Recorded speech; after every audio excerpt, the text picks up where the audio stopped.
Doctor గారు దీనికి బాగాలేదండి. ఏమైందమ్మా? దేనికి బాగాలేదు? ముందు మీరు కూర్చోండి, ప్రశాంతంగా చెప్పండి ఏమైంది, ఏం బాగాలేదు. ఎవడ్రా నువ్వు డాక్టర్వి? నాకు కాదు, దీనికి బాగాలేదని చెప్తున్నాను. అదే అమ్మా, ఆ బాగాలేని వాళ్ళని ఇక్కడికి రమ్మని చెప్పు. వచ్చాక కూడా నీకు కళ్ళు కనపడట్లేదా? కిందకి చూస్తే నీకు కనపడుతుంది.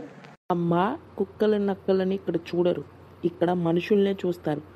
ఆ పక్కన అటువైపు ఉండిద్ది వెటర్నరీ హాస్పిటల్, అక్కడికి వెళ్ళండి. దీన్ని కుక్క అంటావా? ఇది మా ఇంటి మనిషి. నీకు తెలుసా అసలు నువ్వు డాక్టర్వేనా? ఎర్రి పంగలోడా.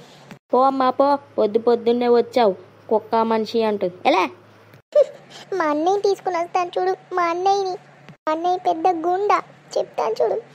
అరే ఎక్కడున్నావురా? చెప్పండి గురువు గారు. ఏంటి అమ్మాయితో ఏడు చేస్తుంది? ఏం చేస్తారేంటి? నేనేం చేస్తాను రా, నేనేం చేయలేదు. ఆ అమ్మాయే కుక్కను తీసుకొచ్చింది. ఇక్కడ చూడరమ్మా అని చెప్పాను, అంతే. ఏడు చేస్తుంది. ఎవరినో తీసుకొచ్చిద్దంట, ఏదో ఒకటి సర్ది చెప్పి పంపించేసేయరా. ఆ మాటకి అలా అందా? ఏమైంది? ఎవరిని తీసుకుని వచ్చిద్దో తీసుకుంటారమ్మని చెప్పండి గురువు గారు. ఓరి నీ అబ్బా, నీకు అర్థం కావట్లా. ఆడెవడో గుండా అంట, వాళ్ళ అన్నయ్య అంట. వెళ్ళి దాన్ని ఏదో ఒకటి సర్ది చెప్పి పంపించేయి. మనకెందుకురా బాబు గుండాలతో. సర్లేండి గురువు గారు, నేను ఎలాగో వాళ్ళకి చెప్పి పంపించేస్తాను. అదేదో తొందరగా చేయరా బాబు. అమ్మా నేను నీకు అమ్మేంట్రా? మీ కుక్కకి చెక్ చేస్తానమ్మా. చెక్ చేస్తారా? చేస్తామమ్మా. పదండి, బయటికి పదండి. అక్కడే ఉన్నాయి చెక్ చేయాల్సిన సామాగ్రి మొత్తం. నిజంగా చెక్ చేస్తారు కదా? నిజంగానే చెక్ చేస్తానమ్మా. అక్కడికి పదండి, వెయిటింగ్ హాల్ దగ్గర. అలా అయితే సరే. స్కూపీ రా. అమ్మయ్యా, థ్యాంక్స్ రా. ఒరే, అదేంట్రా అలా చెప్పావు? నువ్వు చెక్ చేస్తానని చెప్పి. అరే, మనం కుక్కల్ని కాదు కదరా చూసేది, మనుషుల్ని కదరా. నువ్వేంటి కుక్కల్ని నేను చెక్ చేస్తానని చెప్పావు ఆవిడతో? అదే గురుగారు, ఆ కుక్కని ఇప్పుడు చూడమన్నాం అనుకోండి, అలా నేను తీసుకుని వచ్చేద్దా. అదే బయటికి వెళ్ళి వెయిటింగ్ హాల్లో కాసేపు కూర్చోపెట్టి ఆ కుక్కని ఇటు అటు తిప్పేసి మళ్ళీ దాన్ని తీసుకొచ్చి ఇచ్చేస్తాను. ఏదో తొందరగా చేసి ఇంకా నెక్స్ట్ పేషెంట్ని పిలువు. సరే గురుగారు. హలో అండి, చెప్పండి. నాకు ఏమీ బలం ఉండట్లేదు, ఏది పట్టుకున్నా జారిపోతుంది. ఓకే సార్, కూర్చోండి మీరు. సరే సార్, మీరు చెప్పిన దాన్ని బట్టి కాల్షియం తగ్గినట్టుంది, కాబట్టి దానికి టాబ్లెట్స్ రాసేస్తాను. అది మీరు కొనుక్కుంటే సరిపోతుంది.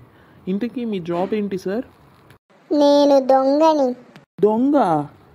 అవును, నేను దొంగని. నేను మొన్న చైన్ ట్యాగింగ్ చేసినప్పుడు ఒక ఆవిడ దగ్గర చైన్ లాగేసినప్పుడు ఒకేసారి చెయ్యి జారిపోయింది. అందుకని ఒకసారి వచ్చాను హాస్పిటల్కి.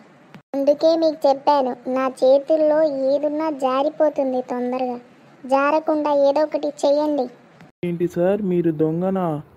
ఎన్నిసార్లు చెప్పాలయ్యా నీకు నేను దొంగని చెప్పి? చేతులు జారకుండా ఏదో ఒకటి చేయి. సరే సార్, కాల్షియం టాబ్లెట్ నేను రాసేస్తాను, అది వాడండి సరిపోతుంది. ఇదిగోండి సార్, ఇందులో ఉన్నవి వాడండి సరిపోతుంది. ఈసారి ఏదైనా జారిపోవాలి నా చేతిలో నుంచి, అప్పుడు నీ హాస్పిటల్ జారిపోతుంది. జాగ్రత్త డాక్టర్. రా బాబు, పొద్దున్నే ఇలాంటి పేషెంట్స్ వస్తున్నారు. పొద్దున్న లేవగానే ఎవరి మొహం చూసానో ఏంటో. గురుగారు, ఇంకో పేషెంట్ ఉన్నారండి, పంపించేయమంటారా? ఇప్పుడు వచ్చిన వాళ్ళు అందరూ తిక్కలోళ్ళలో ఉన్నారు. ఆ ఒక్క పేషెంట్ అయినా కరెక్ట్గా ఉంటాడేమో, పంపించు. సరే గురుగారు, పంపిస్తున్నాను, ఆగండి. చెప్పండి సార్, ఏంటి మీ ప్రాబ్లం? నేను ఎప్పుడు ఇలా సీరియస్గానే ఉంటున్నాను. సార్, నేను చెప్పాను మీ ప్రాబ్లం ఏంటి అని. అదేనయ్యా డాక్టర్, నేను ఎప్పుడు ఇలా సీరియస్గానే ఉంటున్నాను. ఏదో ఒకటి చేయి. సార్, మీకు బీపీ ఉందా? అంటే నేను బీపీ పేషెంట్లా కనపడుతున్నానా నీకు? సార్, అలా కాదు సార్, నేను అడిగింది మీకు బీపీ ఉందా అని. నాకు అలాంటి ఏమీ లేవు. అయినా ఎందుకో నేను ఇలా సీరియస్గానే ఉంటున్నాను. దీనికి ఎటువంటి టాబ్లెట్స్ యూజ్ చేయాల్సిన అవసరం లేదు సార్. మీరు కామెడీ వీడియోలు చూస్తే సరిపోతుంది. నువ్వే పెద్ద కామెడీ పీస్లా ఉన్నావు, నీ ముఖం చూస్తే సరిపోతుందిలే. ఈడెవడ్రా బాబు ఇలా ఉన్నాడు? ఏంట్రా ఈరోజు ఒక్కడు కూడా మంచిగా లేడు? సర్లేండి గురువు గారు, ఇంకో పేషెంట్ని పిలవమంటారా? ఇప్పుడప్పుడే వదిలేరా బాబు, కాసేపు రెస్ట్ తీసుకొని. మీరు మాత్రం రెస్ట్ తీసుకోకండి. మా యొక్క వీడియోని లైక్ చేయండి, షేర్ చేయండి, సబ్స్క్రైబ్